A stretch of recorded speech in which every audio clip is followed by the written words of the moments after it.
Assalamualaikum warahmatullahi wabarakatuh. Saudara yang dirahmati Allah, politik uang telah menjadi perbincangan sebagai masalah krusial dalam setiap pemilihan umum dan pemilihan kepala daerah.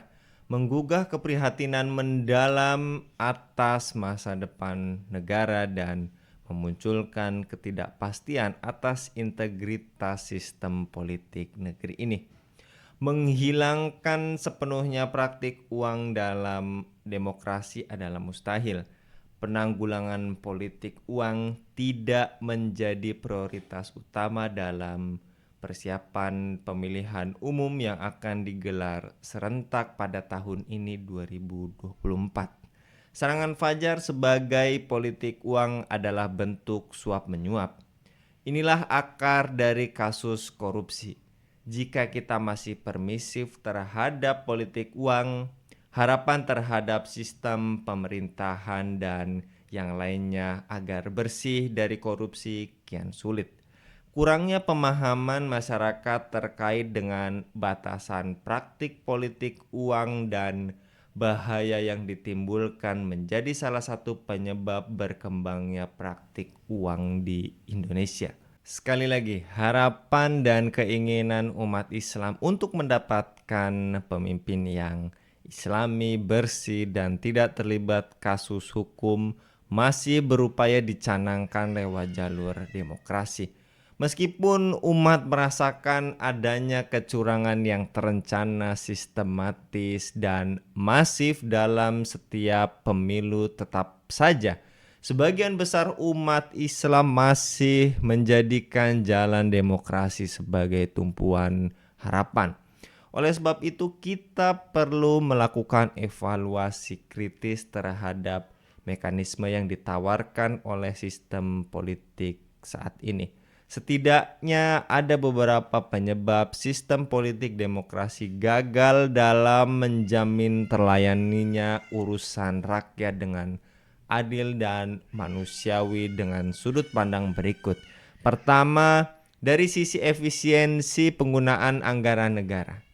Untuk mendukung pelaksanaan pemilu 2024 ini, negara telah mengalokasikan dana yang tidak sedikit, mencapai 71,8 triliun rupiah.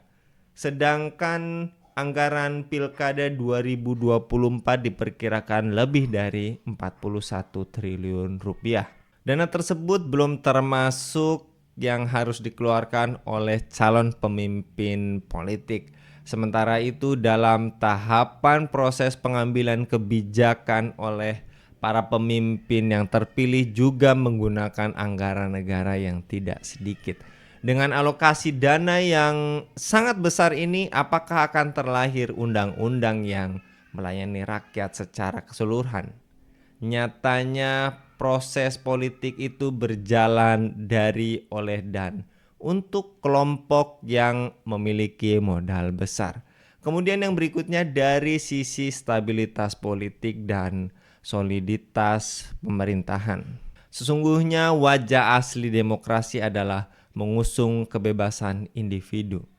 Pola hubungan yang dibangun dalam semangat liberalisme ini adalah suuzon, saling berprasangka buruk antar aktor politik.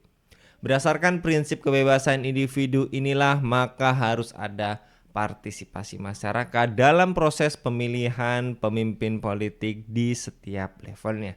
Masyarakat dilibatkan langsung dalam memilih kepala negara, anggota legislatif, dan kepala daerah hingga terwujud kepemimpinan kolektif. Asumsinya kepemimpinan kolektif akan lebih baik dan lebih efektif dalam melayani rakyat.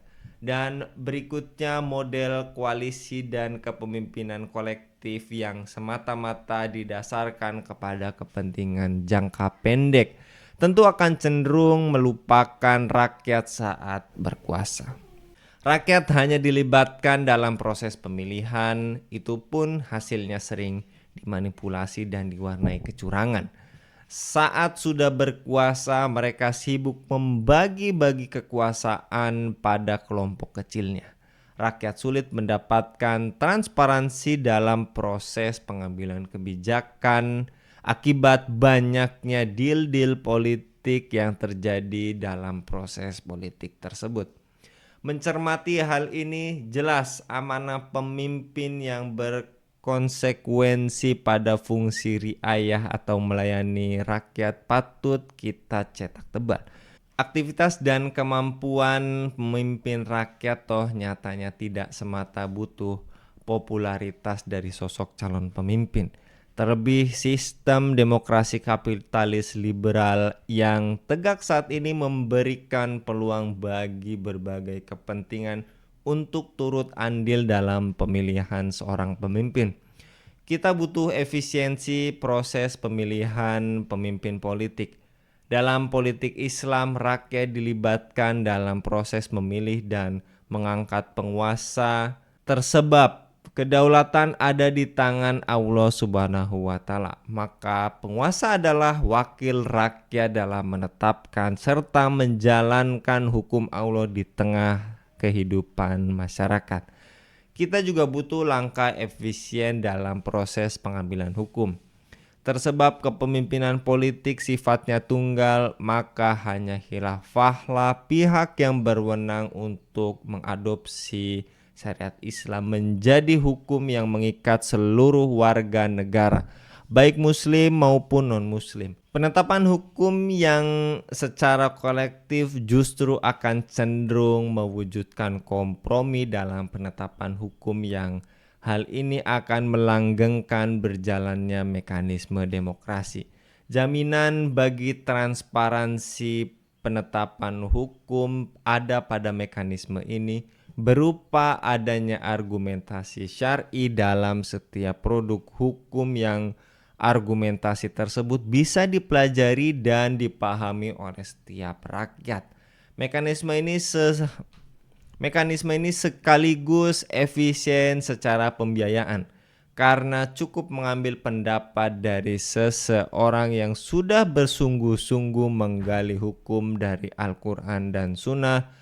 Hukum yang diadopsi sudah sah secara syariat. Assalamualaikum warahmatullahi wabarakatuh.